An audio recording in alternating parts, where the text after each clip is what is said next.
So our Old Testament text for today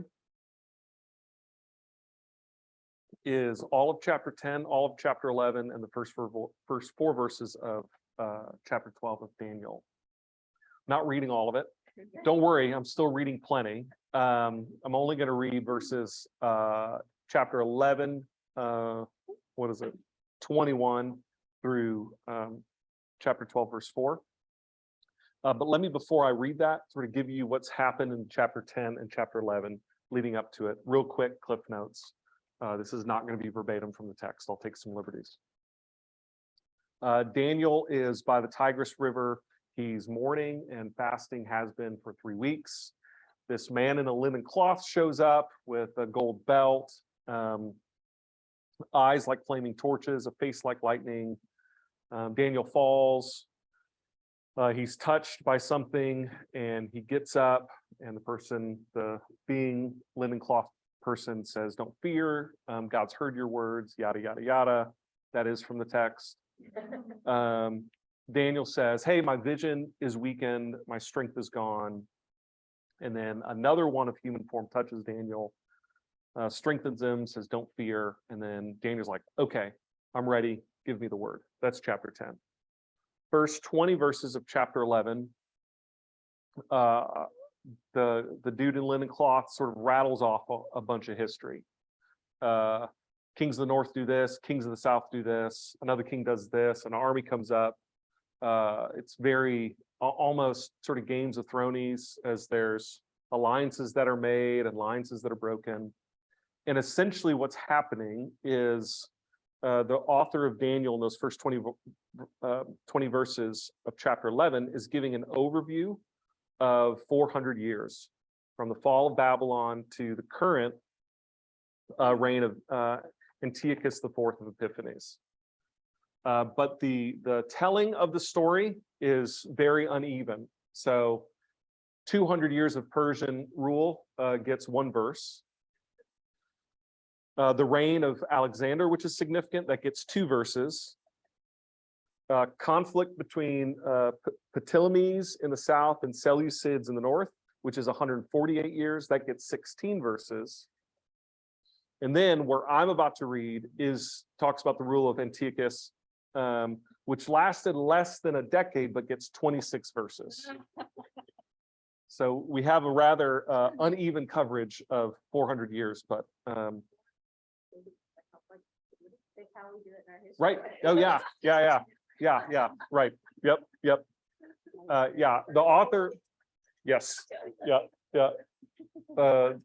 The author's trying to get to the present day, to the rule that they're currently under. So let me read the text. This is Daniel chapter 11, verse 21 through chapter 12, verse 4. And listen for sort of what sticks out to you, what surprises you along the way. In his place, it's talking about the previous king, in his place shall arise a contemptible person. And that contemptible person is Antiochus. A contemptible person on whom royal majesty had not been conferred. He shall come in without warning and obtain the kingdom through intrigue. Armies shall be utterly swept away and broken before him, and the prince of the covenant as well. And after an alliance is made with him, he shall act deceitfully and become strong with a small party. Without warning, he shall come into the richest parts of the province and do what none of his predecessors had ever done, lavishing plunder, spoil, and wealth on them. He shall devise plans against strongholds, but only for a time.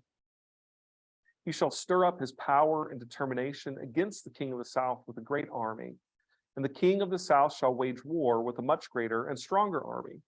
But he shall not succeed, for plots shall be devised against him by those who eat of the royal nations. They shall break him, his army shall be swept away, and many shall fall slain.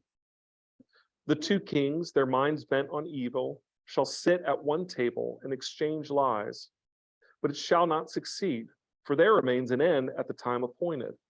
He shall return to his land with great wealth, but his heart shall be set against the holy covenant. He shall work his will and return to his own land. At the time appointed, he shall return and come into the south, But this time it shall not be as it was before. For ships of Kittim shall come against him, and he shall lose heart and withdraw. He shall be enraged and take action against the holy covenant. He shall turn back and pay heed to those who forsake the holy covenant. Forces sent by him shall occupy and profane the temple and fortress. They shall abolish the regular burnt offering and set up the abomination that makes desolate. He shall seduce with intrigue those who violate the covenant. But the people who are loyal to their God shall stand firm and take action. The wise among the people shall give understanding to many. For some days, however, they shall fall by sword and flame and suffer captivity and plunder. When they fall victim, they shall receive a little help, and many shall join them insincerely. Some of the wise shall fall, so that they may be refined, purified, and cleansed until the time of the end, for there is still an interval until the time appointed. The king shall act as he pleases. He shall exalt himself and consider himself greater than any god, and shall speak horrendous things against the God of gods. He shall prosper until the period of wrath is completed, for what is determined shall be done. He shall pay no respect to the gods of his ancestors, or to the one beloved by women. He shall pay no respect to any other god, for he shall consider himself greater than all. He shall honor the God of fortresses instead of these, a God whom his ancestors did not know. He shall honor with gold and silver, with precious stones and costly gifts. I want to put a pin right there. Just remember that. Okay. He shall deal with the strongest fortresses by the help of a foreign god. Those who acknowledge him, he shall make more wealthy, and shall appoint them as rulers over many, and shall distribute the land for a price. At the time of the end of the king of the south shall attack him. But the king of the north shall rush upon him like a whirlwind, with chariots and horsemen and with many ships. He shall advance against countries and pass through like a flood. He shall come into the beautiful land, and tens of thousands shall fall victim. But Edom and Moab and the main part of the Ammonites shall escape from his power. He shall stretch out his hand against the countries, and the land of the Egypt shall not escape. He shall become ruler of the treasures of gold and of silver, and all the riches of Egypt. And the Libyans and the Ethiopians shall follow in his train. But reports from the east and the north shall alarm him, and he shall go out with great fury to bring ruin and complete destruction to many. He shall pitch his palatial tents between the sea and the beautiful holy mountain, yet he shall come to his end with no one to help him. At that time, Michael, the great prince, the protector of your people, shall arise. There shall be a time of anguish, such as never occurred since nations first came into existence.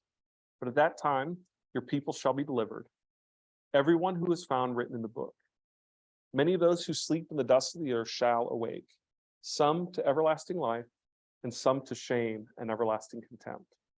Those who are wise shall shine like the brightness of the sky, and those who lead many to righteousness, like the stars forever and ever. But you, Daniel, keep the word secret and the book sealed until the time of the end. Many shall be running back and forth, and evil shall increase. Lots happening. What'd you notice? Anything stick out to you? Lots of shalls, yes. Shall.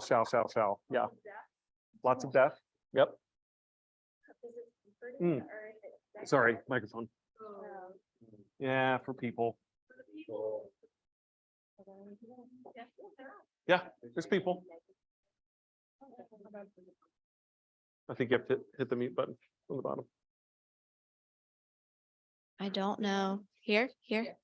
I don't know if it's comforting or if it's horrifying, but it feels very tale as old as time, and that we're going to keep doing this. And it also feels that there's not a lot of talk of the people who have to get caught up in this power struggle between leaders. Like, there's the power struggle, egos get hurt, feelings get hurt, there's lashing out, there's changing of minds, there's putting people in power that shouldn't be in power. But it doesn't talk a lot about the swath of people that affects. And then it says anguish, but there's so much more detail, I think, that could have gone into like how this affects all the people that are not in power. Yeah, that's really well said, Lauren.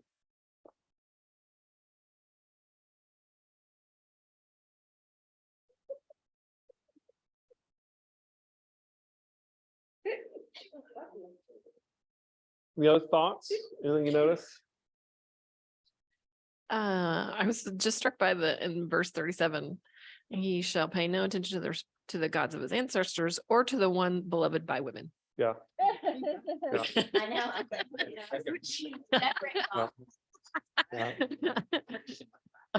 Yeah, I didn't write it in my notes. It's what's the it's a female god was well known and beloved by women that it's referencing. And that whole section there is talking, it's building off of Antiochus clearly doesn't care for anybody but his own development. And that section is also saying he also really gives no care about any god. Not the God of his ancestors, not the God of the covenant, the God of the Jewish people, the God that women like, right? Like it's saying the only thing that Antiochus cares about is himself. Doesn't even pay reference to gods as most. He is the God in his world. Yeah. Oh, what's the name? That's gonna bother. Nah, that's right. Yeah. Just gonna put that out there. Right. Mhm. Okay. I'm always struck by like the things where God is like, don't tell anyone, like keep this sealed. Yes. Like why? Yeah. Why? That feels, I know, like don't talk about this. Don't keep this sealed up till the end. You're like, why? Why? So all of chapter 11, the one that I gave a quick recap of that I didn't read. And then the first 18 verses that I read, verses 21 through 39, up until that point where I said put a pin in it. All of those seem to be with some accuracy historically accurate. Like there's extra biblical sources that confirm what's happening there. So the author of Daniel, which is, as we've talked about, written during the time of Antiochus in the 2nd century, even though Daniel was a 5th century figure, it is talking about and dealing with very specifically what's happening to the Jewish people under the rule of Antiochus. So you have in verses 21 through 39, sort of here's what's happened in this prophetic note of this shall happen and this shall happen, but really what they're doing is this is what's happened. And then after that, you have what scholars believe to be the author predicting, sort of making up stuff, like what's going to happen. So for example, it has Antiochus pitching his palatial tents between the sea and the beautiful holy mountain, and that's where his end comes. So as him dying in Palestine, well, Antiochus died in Persia. It has this bit about the king of the north. Let's talk of Edom and Moab, but most of the things that the author writes about didn't actually happen. That he's trying in that moment to say, this is what's going to happen to Antiochus. And then you get to chapter 12, and that's where you get this resurrection scene. And throughout chapter 10, 11, and the first 4 verses of 12, you heard the talk of the wise among them. Some would fall by sword. And here in chapter 12, you have the wise in this day of resurrection. Well, Michael will come, and after the season of anguish, the wise, those who've been dead, what does it say? Many of those who sleep in the dust of the earth shall awake, some of those to everlasting life, and some of those to shame and everlasting contempt.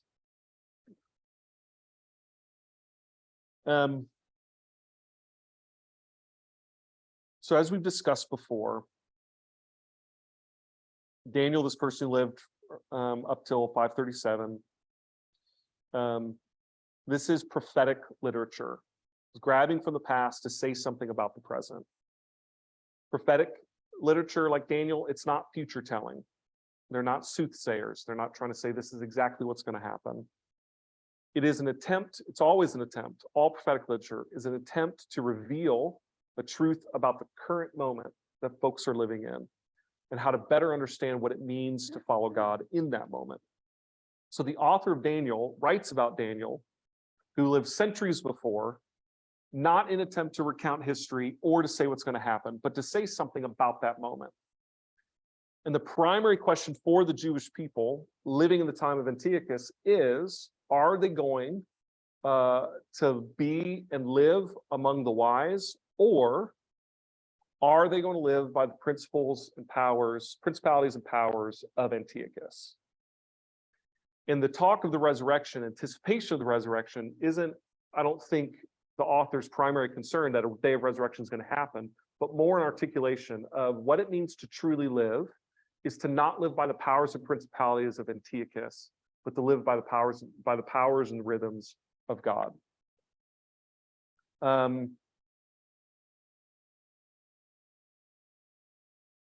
So let me pause there. Everyone tracking? That makes sense? Okay. Any questions, comments? Yeah. Why, what? Yeah. So I just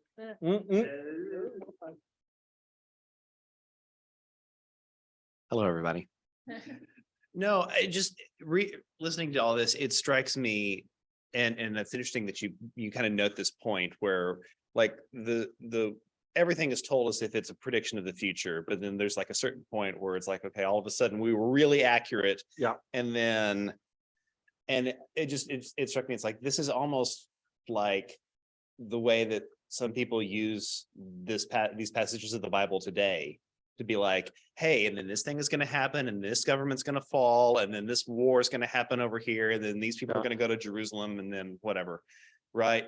And it's like, it's almost like the ancient version of that, where it's just like, I'm going to tell you, the end is here, and here it all is, and then Antiochus is going to do this and this and this, and it didn't quite pan out exactly that way. I don't know. I find that really interesting that we're still kind of doing the same thing with the same text in different contexts over and over again. Poorly.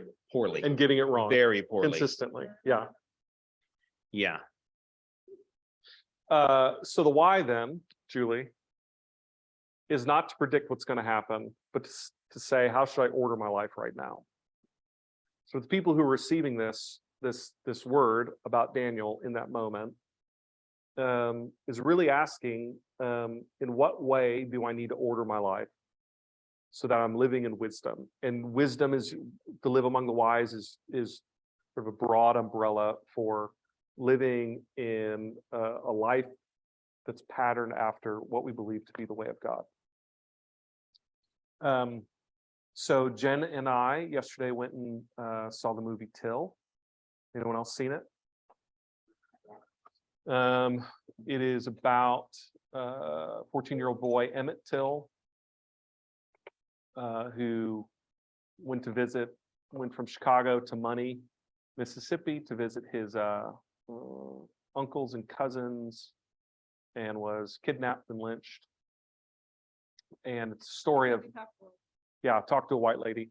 The movie follows and highlights his mother, May Till Bradley, who fights to get his body not buried immediately, but up to Chicago. And she sees him battered and bruised and unrecognizable, and decides to do an open casket, right? So it gets lots of traction. Of course, the two men were acquitted. Yep. And later admitted it. And the woman who said that, he bound her and said, "Don't worry, I've been with white women before." She later admitted, "Oh yeah, all that was lie. He didn't do anything." So as a result, the United States has the Emmett Till Anti-Lynching Act. Any guesses from those who didn't see the movie when this came into law? March. Yeah, 2022. Emmett Till would have been 80 years old. 67 years after. There have been, in over 100 years of US legislation, over 200 attempts to get an anti-lynching law in. The first one is in 1906 by Representative George White, who's the only Black person in Congress at the time, tried to get one through. And then there's been 200 more since then. And the new act, it amends the existing federal criminal code, builds off of the Matthew Shepard and James Byrd Jr. Hate Crime Prevention Act. And this new act provides broader categories beyond just murder. That lynching, the difference is that in the idea of lynching, the person who was killed or seriously injured is not the only victim. That lynchings that are typically motivated by race, religion, etc., are attempts to send a broader message to the people of the community of the victim. Right? They're meant to say you're not safe here or you don't belong. So, for example, if this law were in place, the three men who murdered Ahmaud Arbery could have been found guilty under lynching, which would have added 30 years, which is the broad. Or the man who murdered Heather Heyer with his car in Charlottesville, Virginia in 2017, that could have also been.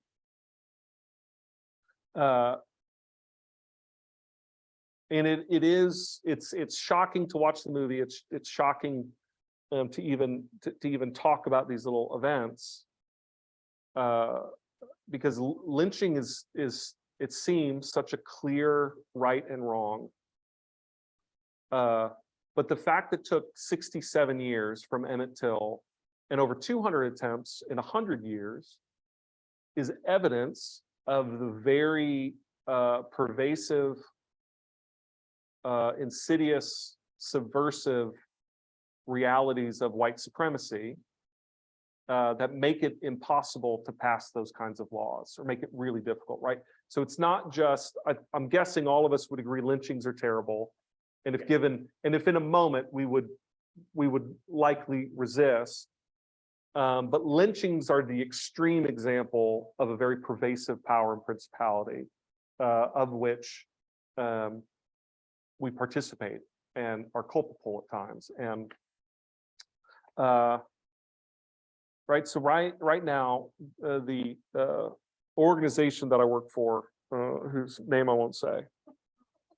They must not. Yeah. You can Google my name if you want to. All the people who are going to listen to this. There is a fairly significant movement around conversations of race and equity inclusion. Very strong movement and push to avoid what have been considered politically charged inflammatory terms.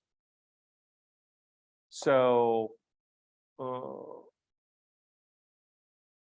stay away from the words white supremacy or white privilege or social justice or critical race theory. Where in the process or in? Yeah, as in general, yeah. So the movement in the organization is for avoiding talking about it. Yeah, don't say those So yeah, Okay. Inflammatory word. so the movement is in an effort to bring as many people to the table around those conversations. This is how it's framed. In an effort to have as many people around the conversation, don't use inflammatory language that if people know that's coming or they're a part of those, they're immediately triggered and they want to get out of the conversation. So in an effort to talk about diversity, equity, inclusion, we can't actually talk about it. I mean, there's yes, charades. Charades is great. Yeah. Yeah. Now, it's a really it's a fascinating, in my opinion, tragic example. It is, as I've told a number of people, it is evidence that white superiority, white fragility, it proves critical race theory in so many ways by saying that this is what we have to do. Okay, I don't want to rest there. I want us to talk about, and this is a difficult question, so we might need some time and space to breathe and to think about it. But I'm curious, what are powers and principalities that you struggle with, being participant in, that you struggle with sort of knowing you're a little bit a part of it, might not just be issues of race, could be capitalism, could be any number of issues. But I'm curious if we couldn't hold for a minute the smaller, more subversive powers and principalities that we sometimes be a part of. Jen. For me, it would be church. Like, and I'm not talking about like this gathering right here. I'm just talking about like the broader church and the ugliness of that kind of power and, you know, the sort of pain and destruction it leaves in its wake. Makes me nervous to be a part of it.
Ramble for a minute. So this said that, yeah. I don't know. I say that just because there's a whole mess of stuff that I'm trying to sort through right now. Like the big one in my mind is capitalism. Where like I can look and see the destruction that it causes. And I also like am definitely highly invested in that system Yeah. and profit from Yeah. it. There's that. Closer to home, literally, there's like this wonderful historic neighborhood that I live in and that I love a lot of the things about. And being around the other members of the association with the home tour this past weekend reminds me that we don't always see eye to eye on a lot of things. One of the things I like about my neighborhood is it's diminishing, but the economic diversity of it. We have nice homes, we have rental homes, we have fourplexes and duplexes and apartment complexes. But then again, being around other people that have been driving the historic society, and they're like, this apartment complex, I wish that it would just be torn down so we can get rid of it. There used to be 7 houses here, and I'm looking at it, I'm like, oh gosh, there's probably like room for like, there's like 20, maybe 20 units over here. Like more people get to live here. And I think it's great. But to kind of see that and to see how that is actually affecting the school and the neighborhood, just attendance drops every year. Because the families that were in the apartments are either being priced out or and the people that are moving in, some of them will send their kids to our school. I wonder about the work that I do. There are some clients that we have that I can look at and they're like genuinely, it's a positive thing. And I feel good about that. I can't say that for all of the ones that I work with. And I struggle with that sometimes. I'm like, I want to do good work, but do I really want this particular thing to succeed and play out? I struggle with that. I don't know. There's a lot. Yeah. I think my minute's up. Thanks, Ted. I've really been struggling lately with my workplace. And the explicit refusal to honor the full dignity of our LGBTQ neighbors. And the harm that I hear from some of our LGBTQ students that it causes.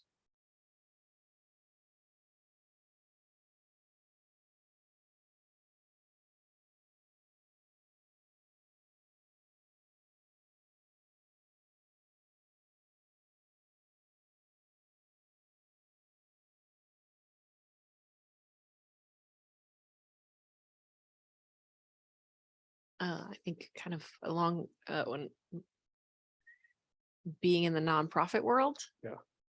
And what that means as far as you know, I feel very called and thankful for the ministry that I work in, but like we have to have funds in order to do the things that we do, and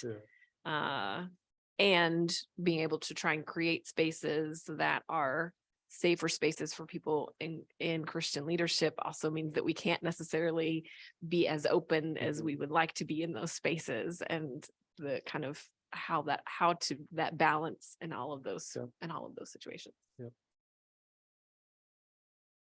Thanks, Sarah.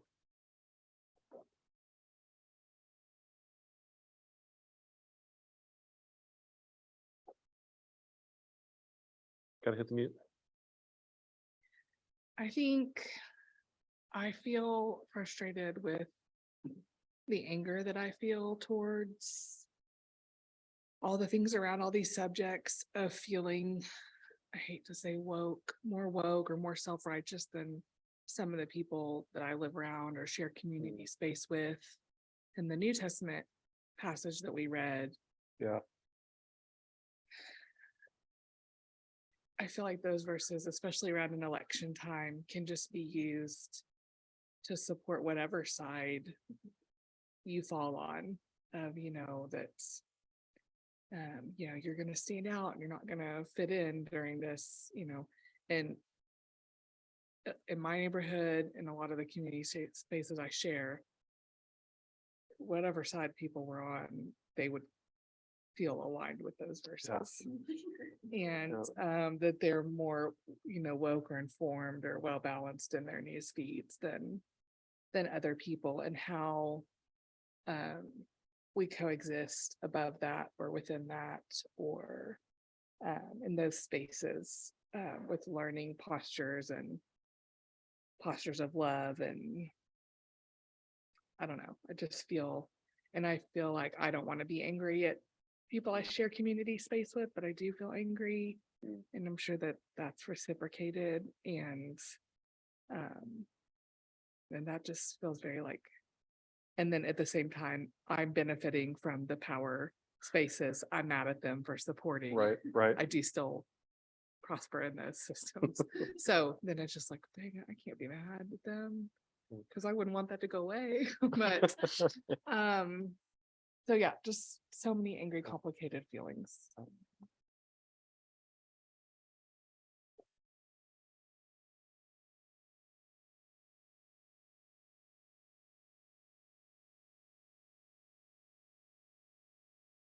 Is there a chat that a note in there that's recent or earlier? audio static again, so I will restart it.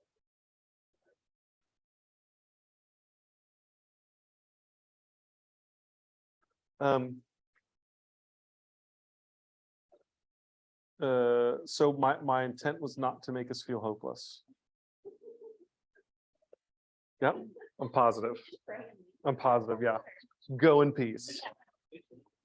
Yeah, yeah. A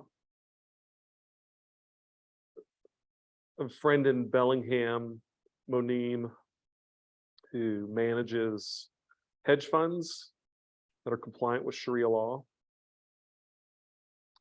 And the big three things that there's a number of things, but the biggest three things that they try to avoid investing in: alcohol, tobacco, pornography.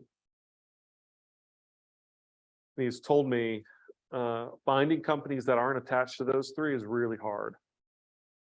That you might have company A that doesn't invest in those, but they invest in a company that invests in a company that sponsors that.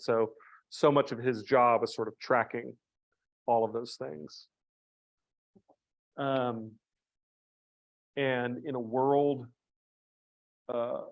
as globalized as ours, right? My hunch is all of us are wearing something or have something in our homes that if we trace its production, we wouldn't be the most proud, right? That we just live in a really complex time and space. And I say that to say, as we wrestle with these sorts of things about what it means to live with wisdom, that is the way that we believe as Christians, the way of Jesus in the world, to be kind to ourselves, not to hold it loosely, but to do the best that we can today and to keep asking the question. That as we struggle with our complicity in the powers and principalities of the empire, that we actually struggle with it and don't give up that struggle. Unfortunately, that is sad news. Like, that's never going to go away. But that we also try to do the next best thing we can do in love. And we stay with something as long as we can until we can't anymore. Whether it is participation in a neighborhood, or participation in a job, or participation in a church for Jen, apparently. Yeah, right. That you stay as long as you can until you realize I can't do this anymore.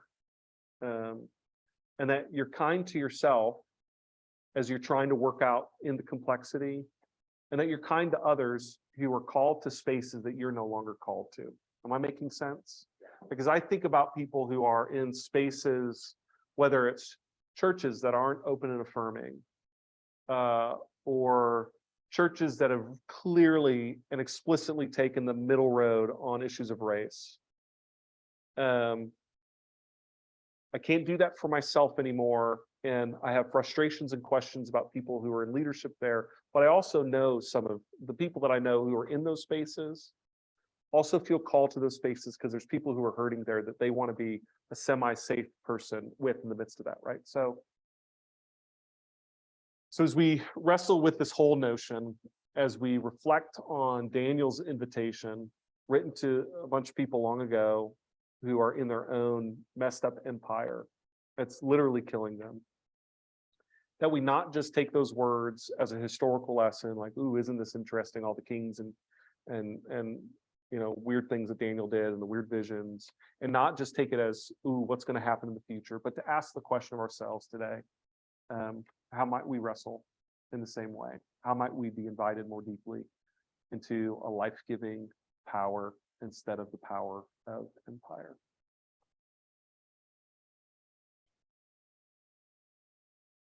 Amen. Go in peace.